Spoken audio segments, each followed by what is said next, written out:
We're in Guelph, Ontario today with Daryl.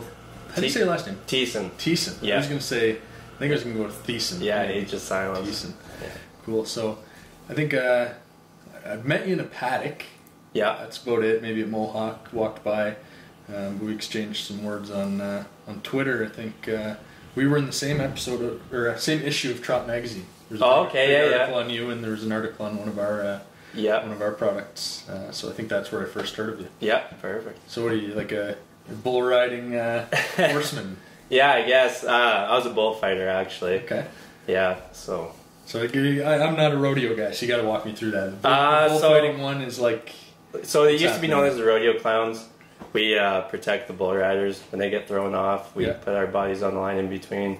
Oof. And then now, in the new century, it's kind of turned to... The bullfighter has his own job, and then the rodeo clowns entertain the crowd, so it's two totally separate. So how many times you've been tossed up in the air doing that? Oh, too many times they count. Wow. Yeah. So you never got into the bull riding or anything? High school I got on a few, but that was terrible. Yeah? Yeah, really bad. Nice. Is that like a big thing out in... where were you before you came down? I'm from Manitoba originally. I've lived in Alberta, lived in Saskatchewan. Yeah. Kind of been all over the place. So is that rodeo kind of a big part of the culture out there? Yeah, I mean, the Western lifestyle, it's obviously a lot bigger out there than it is here. And I mean, the PBR is expanded out there and all that. And, Hey, bud. No worries. Hey, buddy. There's Max. Got a couple, this guy's got to be like 100 pounds this time. Yeah, he's a big boy. Oh, there's a third one too. Yeah, he's a new one. He's a new one. Yeah, nice. Gotcha. So I want to know how you go from fighting bulls to driving horses. Well, I grew up around the racetrack. My dad and my grandpa, they owned a few standardbreds, and I used to stay with Richard and Janet Ray, their family, every summer, and they're good family friends of ours, and I would go to the racetracks. We go to the fair circuit in Manitoba all summer long, and I'd stay with them and help them out, kind of help groom with them and all that. Yeah. And then when I was 15, I decided I was going to kind of lean towards the rodeo arena a little more, and it just eventually took off to where it got so busy that became my career. So you were grooming out there, and you were, I guess you would have had your trainer's license already? No, actually, I didn't have my trainer's license until 2016 or 17. Okay. Yeah. Nice. Yeah. Nice. And then, so you relocate to Ontario? Yeah.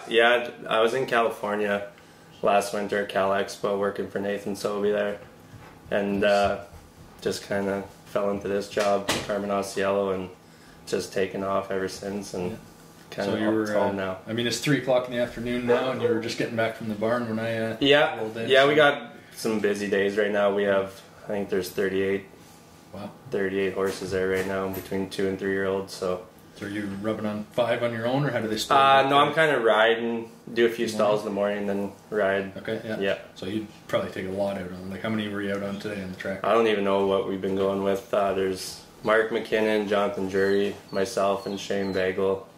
I don't know what we're going with right now. We don't really count, just kind of get through until... Keep going until you're done? Yeah. Yeah, nice. You betcha. Nice. So did your first win come in Ontario, or was it before you got here? Manitoba. Oh, here's Jonathan right here.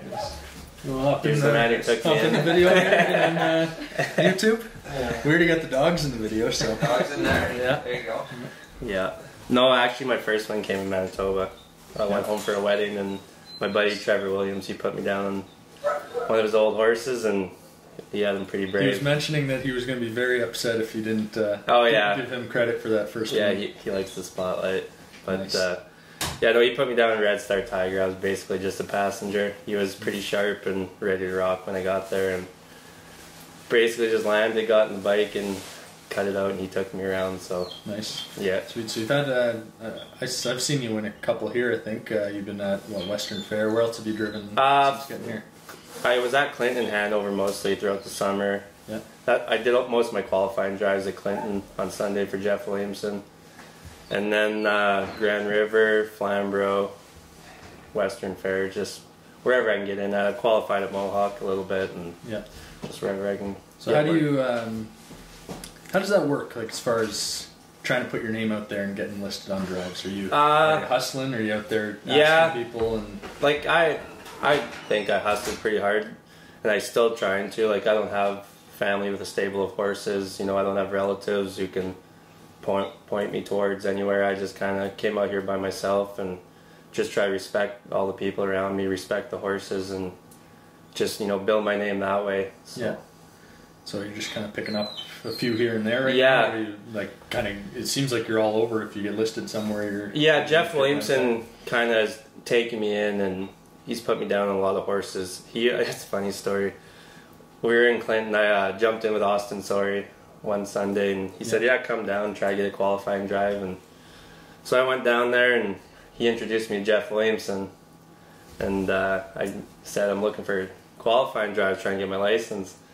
And he said, "All right, well, I think I got some safe ones for you to go with." And I said, "Well, I'm not worried about it. You know, I'll go with anything. I'm not scared. You know, all that." Well, I didn't really know who Jeff Williamson was at the time, and he has a few that are a little hard to handle. Here's the Jessica. A couple months later, I was driving her, and she ducked her under the starting gate and ran off with me. So, oh wow! Yeah, that would be quite the come to realize that maybe I shouldn't have said that right off the hop. Yeah, I mean, have you been down on a horse before and jogging or anything like that? I've been down jogging, training, but never have been down in a race.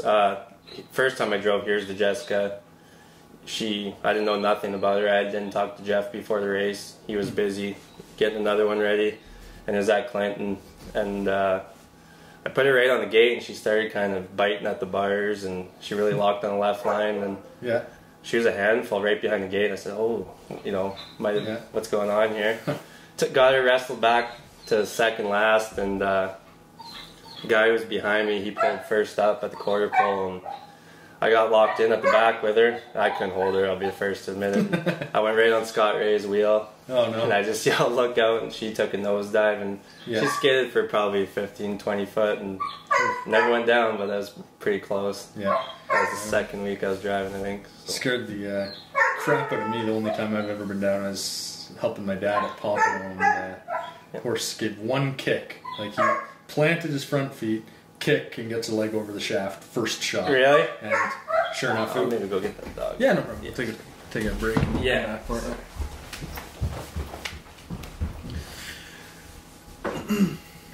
No, just leave it running. Just landing. We might just leave this in the podcast anyways. Hey, Daddy. You'll be a little happier here. Yeah, he'll just chill. Go lay down. What's this one's name? That's Merle. Merle. Yeah. Nice, I like it. So Pompano, I'm there, and you have the other guy going.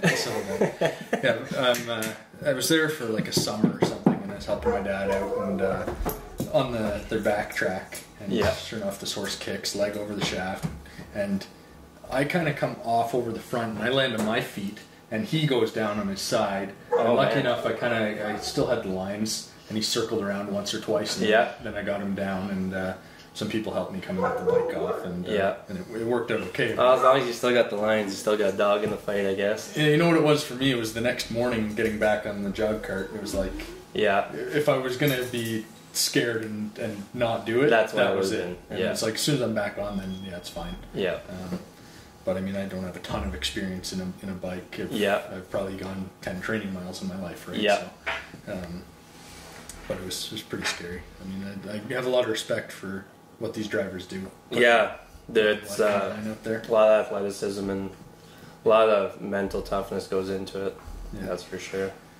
Yeah, I remember my dad getting hurt a few times. The one that was the worst was he didn't even go down. He took a horseshoe to the face. Oh, really? Chipped a couple teeth, and it was like he couldn't open his eye for a few weeks. Yeah, I believe that. And he didn't even know what hit him. It's like, so even the littlest things can mess you up in this sport. Yeah, absolutely. So what do you think about your driving style? I got an opinion on from what I've seen of you. Yeah. How would you classify yourself? Well, started out where I just left with everything and thought if I make the front, then I couldn't lose, and that got me parked quite a bit. So Jason Ryan and a few of the guys kind of told me you need to reevaluate your program a little bit.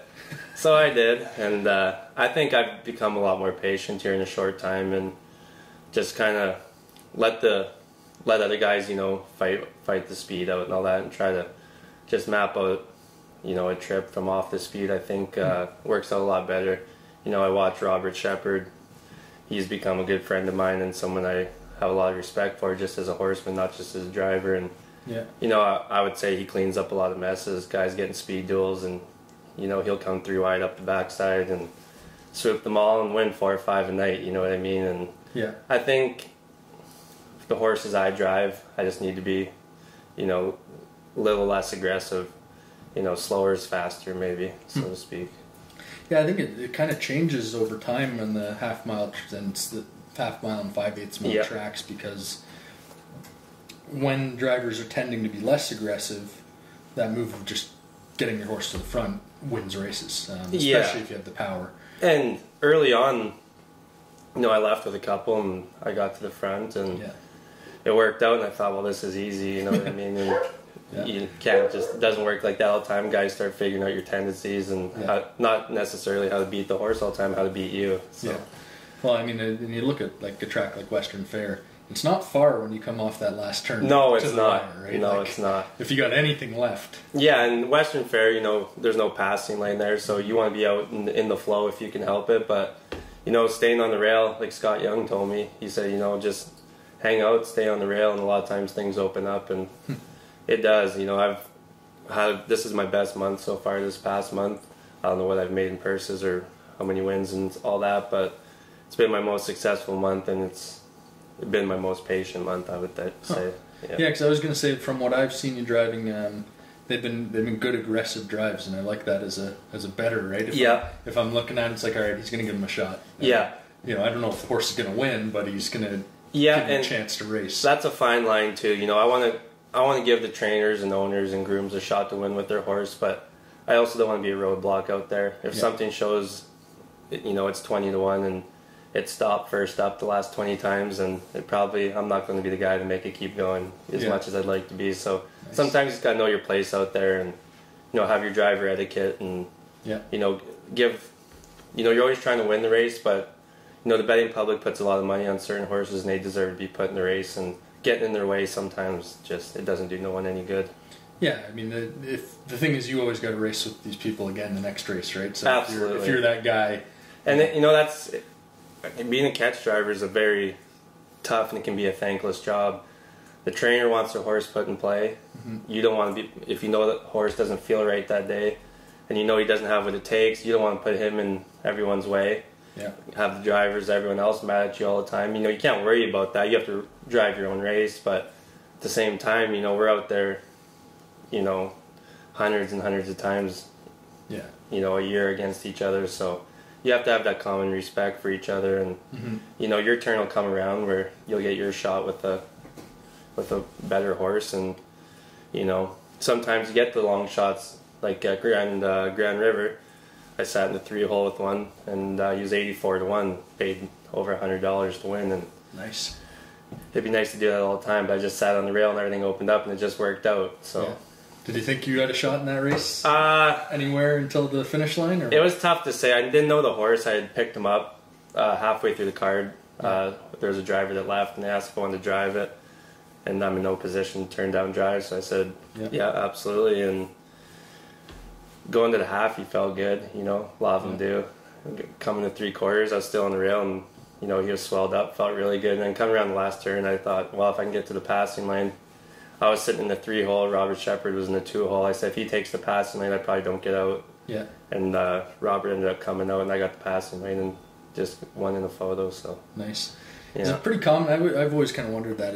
Are you ever sitting on a helmet and you just feel like you got a ton of horse, and then you tip and there's just nothing there? Yeah, a lot of horses you'll find they pull when they're in a hole. You know, they're just hard to manage, and you want to pull on you and fight with you. So you give them racetrack, and they go backwards, and that's it happens, and it's frustrating. A lot of those horses where I drive at these smaller tracks, a lot of them are that way. You know, they're there for a reason. You know, it doesn't make a whole lot of sense to have a $50,000 horse at Clinton. So you know, we drive the cheaper horses and stuff like that, and I think they can teach you a lot too, but they can be a little tricky that way. They can bluff you for sure. It's probably good to learn on a lot of these types of horses, right? Yeah, absolutely. You know, deal with the worst. Yeah, absolutely.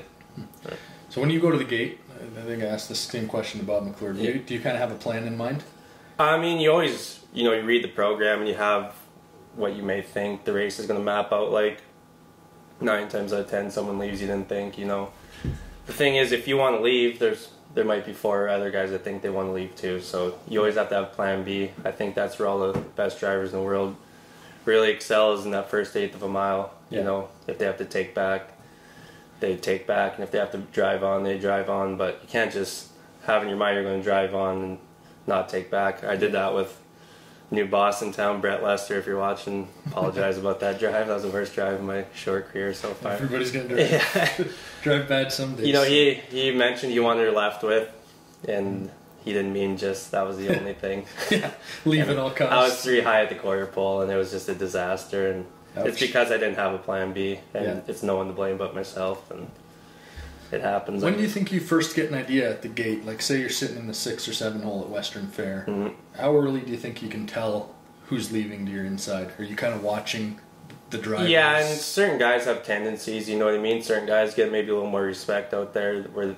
they get let go a little easier rather than a new guy starting out. So, but are they like trying to keep a poker face on when they're coming to the gate? Like, so you don't know what they're doing? Yeah, absolutely. I mean, Travis Henry, Colin Kelly, and Jay Harrison, those guys, they've been doing this for a long time, and they're very successful at it. And they don't let you know what they're doing. You got to earn it, and you just gotta always be sharp, be mentally sharp, read the program, and just be aware of everything around you. Nice. What's your what's the goal here? You're gonna be top driver in the world, catch driver. I'll never be a trainer. Like, where's this end up for you? I'm strictly want to drive for now. That's where my focus is. I'll never put limits on my career. I'll go as far as it can take me. Yeah. In my past career as a bullfighter, I ended up being one of the top guys in the world. And if I would have put limits on myself, I would have never got there. You just gotta work hard, respect everyone around you, and respect the horses, and just be a good person. Yeah. You gotta. Good things happen to good people. You know what I mean? And it's not a coincidence. You gotta have that. Like I've said, respect just for everything around you, the horses, and just put a smile on your face, be proud of who you are, and walk around.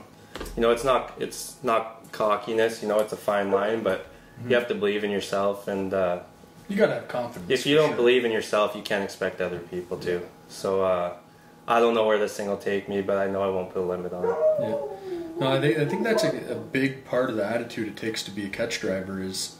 If you're not confident in yourself, I mean, first of all, people can see it. So owners and trainers, they're not going to list a guy who isn't confident in himself. And it goes much past that. I mean, you have to be confident in yourself for the horse's sake. We can't walk up to a horse and have a conversation.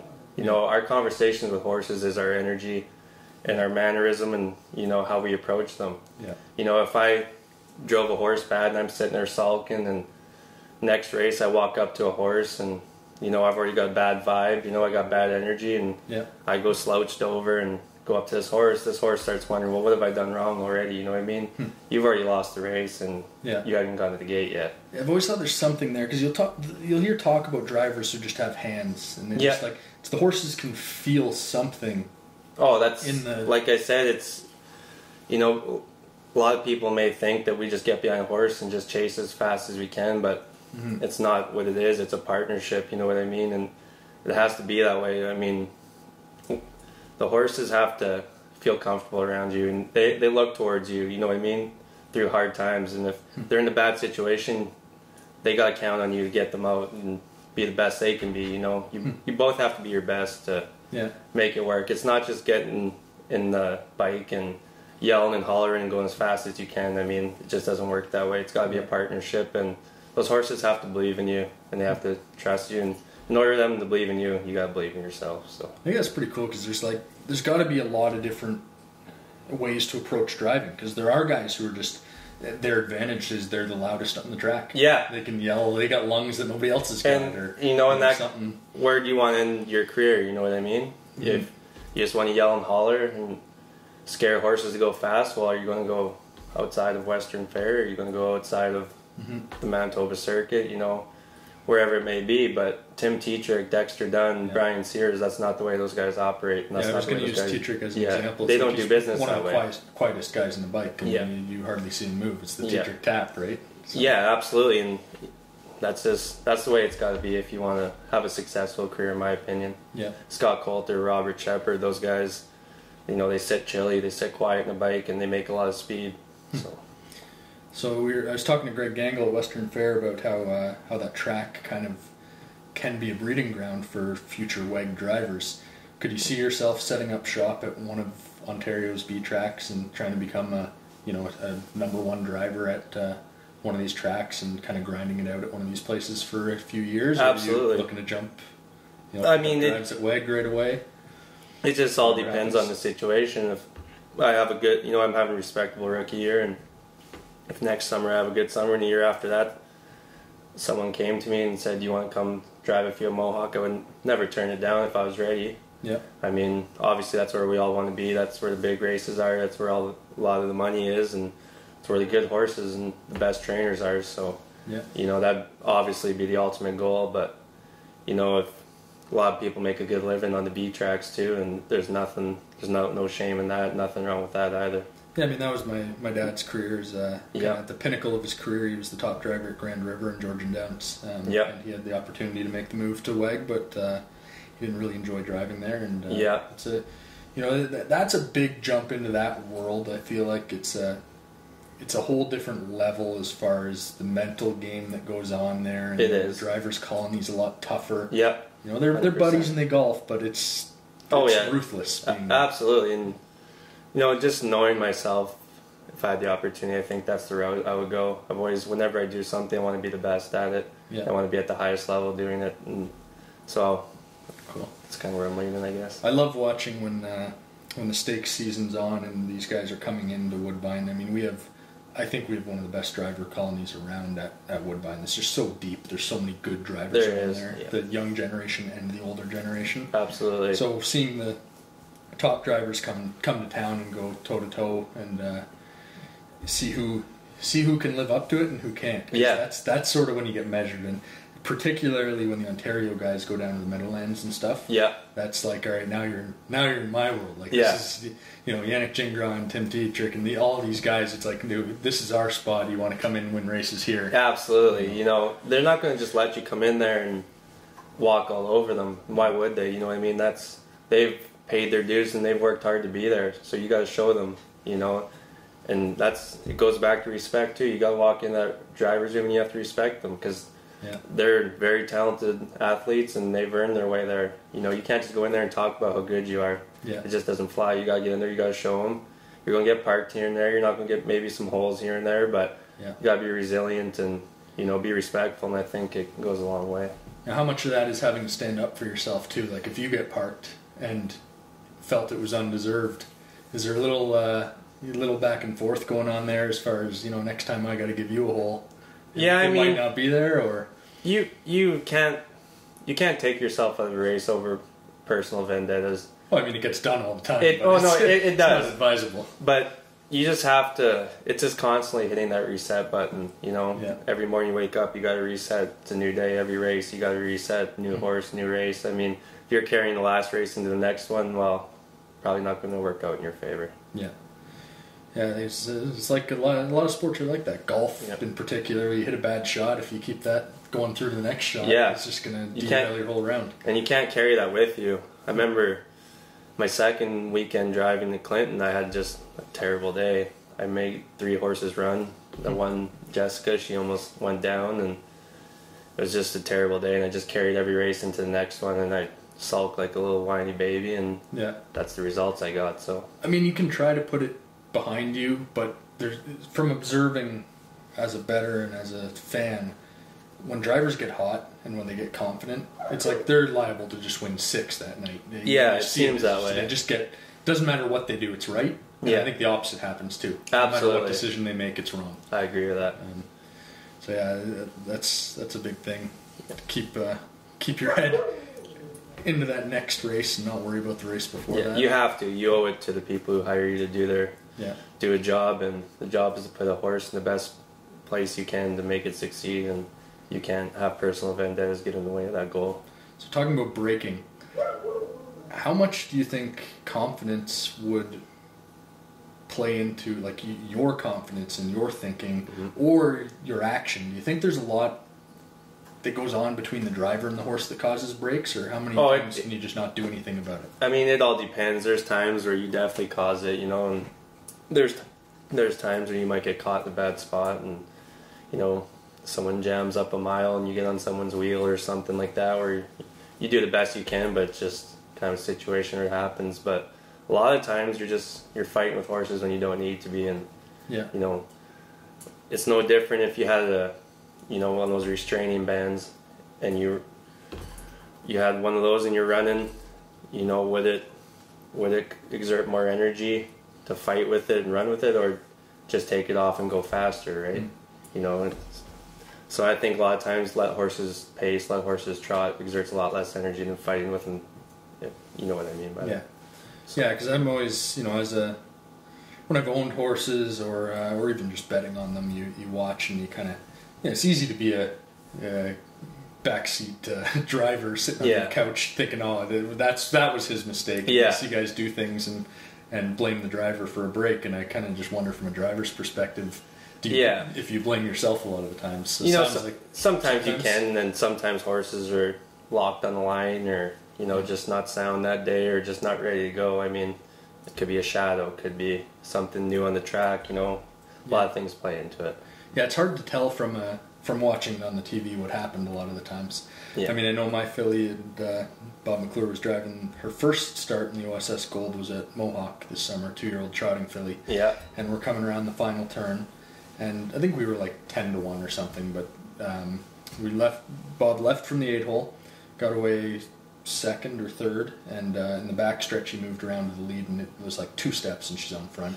Yep. So we're sitting on the front turning for home, and Jody, with the 3-5 favorite, the horse who's not supposed to lose in here, is coming hard, and he's coming to go right by.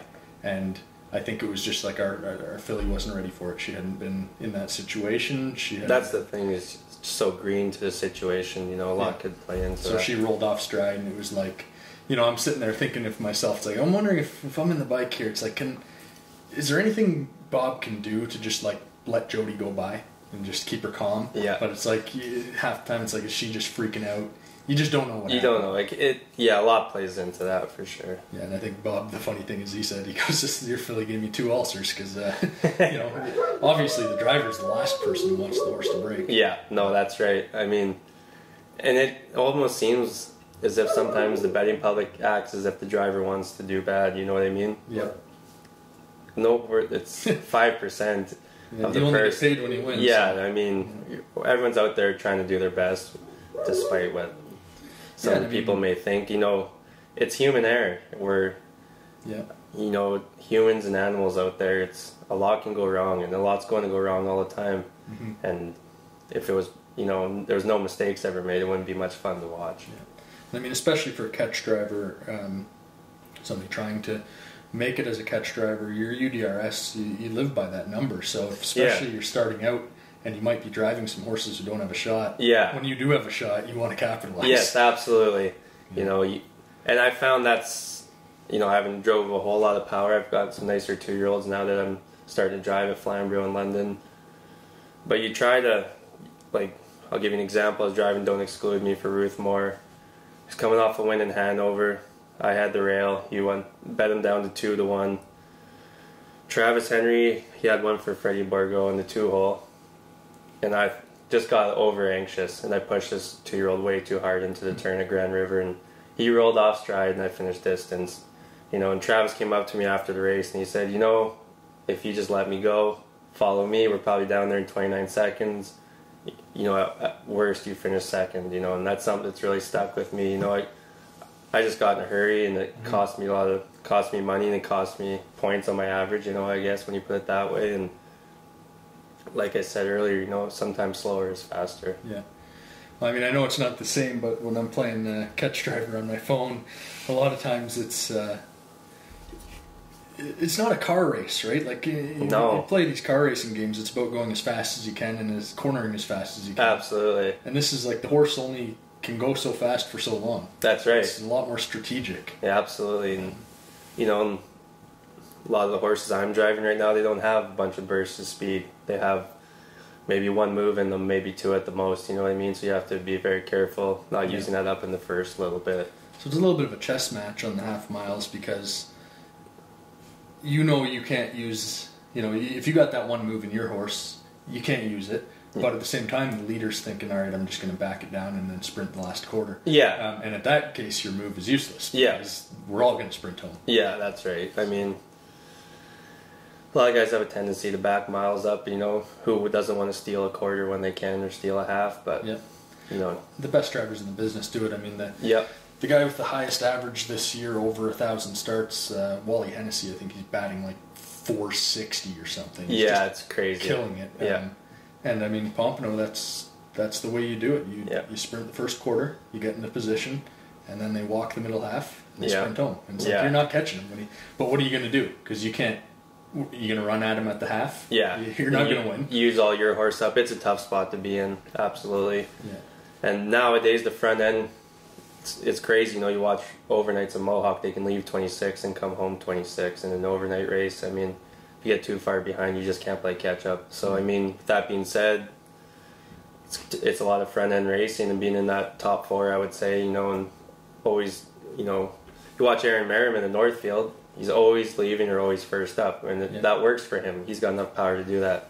But in my situation, if I was leaving with everything and first up with the horses I drive, then no one would ever know who I am. The breed is almost changing to become a sprinting animal, because it is. Yeah. I mean, I remember, I think it was 2 or 3 years ago, early in the season, Casey Coleman had a 2-year-old filly come home in 25 and change. Yeah, that's and it was crazy. Like, I'm thinking, like, these things are thoroughbreds now. It's like they're fast. It's so easy to get them gated now compared to the old days. You listen to the old horsemen, they had to have a tight hobble to get some of these things pacing. And nowadays, they come out pacing within a day or two. Yeah, I mean, even it must be the breeding farms doing a job. Or something. The breeding is just they're hook and go. Like absolutely. A lot of times, I watch Anthony at the stable, and the colt that I bought this year, it's like the trainers got them on the track jogging in a day, 2 days. Well, Mark McKinnon, he's kind of managing our barn right now for Carmen, and the first day we had everything hooked in, in the jogger, and we were going with them, and it's crazy how quick they take to it, but they just can't help it. It's bred into them so strongly now that it's just comes out in them.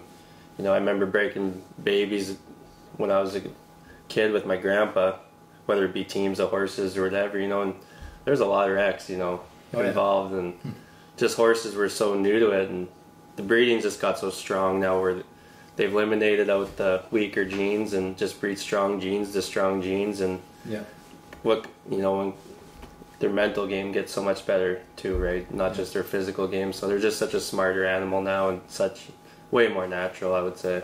Yeah, I was so impressed. So I bought St. Lad's Yaya, the first horse of the second day of the sale in London this year, and I was over there talking to the people from the farm, and just when they're talking about how they work with these foals every day for the day they're born until they're in the yearling sale, and they're teaching them all these things, like they're putting their fingers in the horse's mouth and learning to work with their legs. And, and this thing is just like perfect behavior. Yeah. It's not what I'm used to when about a racehorse. We're a month into our baby program right now, and it's crazy how well behaved they are.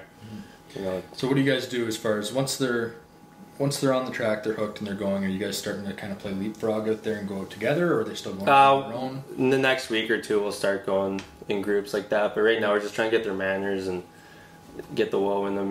It's not about the go right now, it's about making sure you have the whoa and just get them gated and fluent on their feet, and get them moving more athletically, and then we'll get them into groups and stuff like that.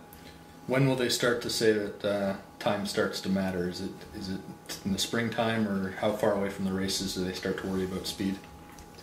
Out here in Ontario compared to where I'm from in the West, it happens a lot faster. The baby races in June here, they'll be going in 55, 56, trotters going, the odd one 58, 59, so the speed happens a lot faster out here, for sure, but I think right now this is the most important time in any horse's life, is the first 2 months of training. This is where they learn their good and bad behavior, their good and bad experiences.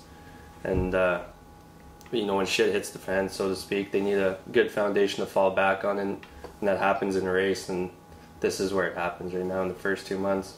Yeah. You know, so everyone's worried about the speed come, you know, May and June and July, but I think it's far more important right now just to get the manners and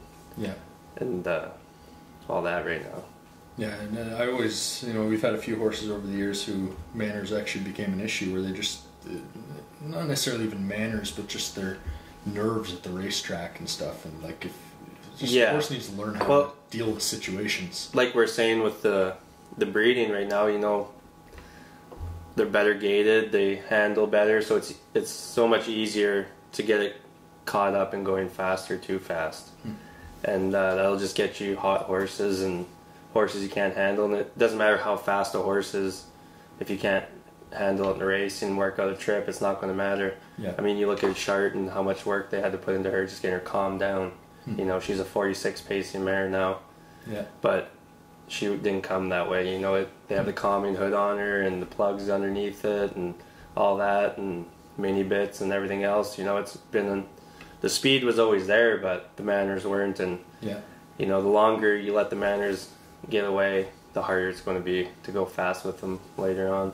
Yeah, and I mean, I think a lot of the best horses I've watched over the years are the ones who don't end up needing a lot of that stuff. That's right. I remember Admiral's Express, it used to just be like half the time he could tie the bike to him with a rope, and he would go. But I think they use some equipment sometimes with him. But and you know, you look at old Moneymaker, the old trot mare. She had the open bridle, no boots, no nothing, no poles. You know what I mean? And drove good, and probably the best mare of all time. So I think less is a lot more that way. When you have to start putting all the equipment on and everything like that, it's not necessarily a good thing. Yeah, so our filly this year, I think she was probably, in hindsight, she was telling us that something was up, because she trained down all from the fall, winter, spring. She never broke in training. I mean, we have a tight half-mile track.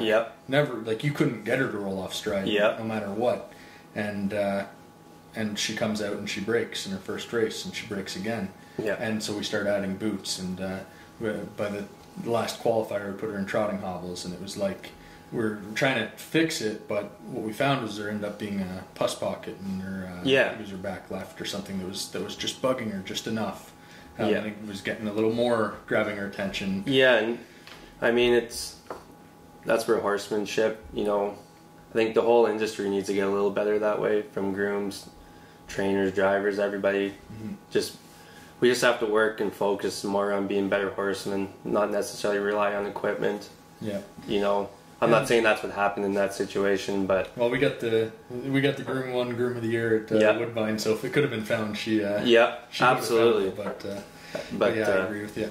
It just, you know, a lot of times it's like this easy answer: add a boot. That's right. You know, you start adding equipment, like you said, she never ran. A lot of babies, they won't run, and then all of a sudden they go off stride. Well, it's not necessarily need to hit the panic button. You know, just go back to basics. So I wanted to ask about the rodeo stuff out west, and compared to horse racing. So it seems to be that it's much more popular out there. Is harness racing something that people know about and follow? Like, as well, or there's Century Downs in just north of Calgary, and but is it something that people generally like? Is it pretty well known sport? Do people it's not like here. No, rodeo would be a lot bigger out there than harness racing. So what do you think it is that makes it easier for people to get into? Like, why would people, you know, young people want to go out and watch rodeo, but not necessarily go out and watch harness racing? I think it's just the excitement levels, maybe. I mean, watching you almost get killed by a bull? Just watching someone put their life on the line. I mean, that goes back to the gladiator days, man versus beast. I think people are always attracted to that, you know, high impact, intensity. So I think if people, I don't know, I might be off base here, but if you ask me what I'd like to see more between just a horse or a bull, I'm taking the horse. The horse is a way more interesting animal. To me, I mean, I'm probably not giving enough credit to a bull. But, But the horse is just a amazing creature. I mean, these things, what we've done with them as humans, like, they're a naturally flighty animal. You make a loud noise and they'll go run off. But we've trained them where, you know, they've been to war with us, where they'll lie down while there's gunfire and tough that out for us. Like, these things are just such an amazing animal in every way. They are. And people love them. They're the most amazing animal in the world, in my opinion, you know, and that's what we have on our side racing horses, is the whole world who loves horses. Mm-hmm. But it just seems we're stuck in a older age that just doesn't want to come up with new advertising ways, maybe, and marketing and media. I mean, maybe that falls back on the horsemen too. I think we all have our cell phones as an attachment of our body nowadays. It's just the way it is. So I think everyday life around the horses would be, let's say, you know, on my Instagram or Facebook, I don't know how many followers, doesn't matter, but someone who doesn't know anything about the sport, harness racing, if I just share a little blurb every day and, you know, behind the scenes and talk about it, they see it, and then maybe they share it, and then their friends see it. You know what I mean? It's an endless stream of marketing, and it's free. Yeah. I think the drivers, and we should all have, you know, our Instagram and Twitter handles in the program. People can, you know, touch base with us, and that's how you build fans and build relationships with fans, is you let them see in behind the scenes a little more. Yeah. You know what I mean? And that's how you build relationships. And I know that there's a demand for that. People want to get to know the drivers, and they want to know what's going on between the drivers, and they want in on that competition that you guys, like, you're talking about the back and forth of not wanting to be on the guy on the track who's always running for the lead, and the betting customer can only observe that from a distance. The closer we can let them in on that, and it's if you get into an argument with another driver, it's like we want to feel that, and we want to be a part of that. Yeah, and there's no reason that in this day and age it can't stem to that. It just we're just kind of stuck right now, like I said, in just in that older mentality. But I mean, as the saying goes, get with the times or get left behind, you know. So I think it's very important that we be innovative and very proactive in taking that next step. We're just talking to my team at lunch. I've one of the guys who works for me bought 1% of this filly with me. Yep. And we were talking about it, and he says that when he tells his friends he works for a company who makes horse racing video games and he owns part of a horse, they don't necessarily say anything, but he feels like they look at him negatively for that, and they look at horse racing negatively. And I mean, mainstream media has shed a lot of negative light on the horse racing industry, I believe, and you know, with the animal activists and everything out, a lot of false propaganda gets spread. But a lot of that goes back to the thoroughbred race, you know, with all the breakdowns and deaths that happened in the last year, and then we get thrown into that just under the, you know, term horse racing, where, you know, we don't have that high of a breakdown percentage, and we don't have the deaths that the thoroughbreds do. And I'm not knocking them down, we're all in this together, and I understand that, but we're a separate industry, and we just get tied into what happened at Santa Anita all winter when it really has nothing to do with us. But yeah, I mean, it's one amazing thing about the standard bred is just how tough they are. And they're built differently. And such a credit goes back to the breeders again on that. You know, they built such a durable, fast breed. You know, they just didn't compensate all the toughness for speed. They built a very durable, fast animal that can withstand and take on a lot, and it's a big credit to the breeders. I do feel like we need to stand up for ourselves a little bit and just say, you know what, like, I mean, I know as an owner, it can cost, you can spend $50,000 a year on a horse. You got a groom who's working full time to take care of 5 horses. These things are very well cared for, and it's like, there's always bad things that happen. You're always going to be finding the one example. But that happens with humans too. You hear stories about kids who go car accidents happen every day. You know, people still drive cars. You know, but it's a slippery slope. The animal activists are constantly sharing. They're constantly on social media fighting. But I mean, you know, we need to do the same. We've got, for every bad story we've got 100 good ones. But the general public is never going to know about the good ones if we don't share them. Yeah. So it's up to us, every groom, every driver, every owner, every trainer, every fan, to share all the good of the industry. Yeah. And we have to be resilient just as the same way they are in the opposite way. Yeah, there's so many good stories. I remember we used to have this mare, Taylor Lane Action. She was amazing. She was an open level pacer at Woodbine, and Katie, the groom, would open her stall gate, and this horse would just walk over to the bath stall all by herself. And it's like she could just she's the smartest animal ever. Yeah. And there's so many stories of horses like this with this level of intelligence. There's a few in the thoroughbred industry there where they'll refuse to start when they don't want to race, and it's just funny because it's a top level horse who's won grade 1 races has stood in the starting gate a few times. So it's like just shows you if these things don't want to race, they're not racing. No, and they're not going to. You can't make a they weigh 1,000 pounds animal do something it doesn't want to do. Yeah, you know, it's got to be a partnership, and you got to keep them happy and keep them feeling good. And yeah, and then we've got the flip side of the story where horses lose a jockey coming out of the gate and end up just going the rest of the mile. Yeah, I saw that video the other day actually, where I don't know what track it was at. Thoroughbred dumped the jockey off the gate and actually worked out a pretty good trip for itself and won the race. Won by I think, or something. Yeah. So no, I mean, they love to do it. We know that horses, they live to look each other in the bridle and compete. I mean, it's been bred into them for a long time, and it's naturally bred into them, but it's up to us to share that with the world. Yeah, there's something there with them being sort of like a herd or pack animal or whatever, where there's sort of that alpha, and there's you hear about it in the thoroughbreds, and I don't think it's talked about enough in standard breds, but there's something about their herd dynamic and their leadership as a horse that makes them better animals. Absolutely, they know their spot and it's in the lead. Yeah, that's right. Because in the wild, it's like, I'm going to be leading this pack and do it on the racetrack too. Yeah, no, it's bred into them for sure. Yeah. So the dogs sound like they want to get out for a piece. Yeah. Maybe we should get on the road ourselves. Yep, sounds good. I'm excited to see you in the winner's circle. Appreciate it. I'll be following you around and keeping a close eye. Awesome, thank you, Ryan. Appreciate the time. You bet, anytime. Thank you, sir. All right.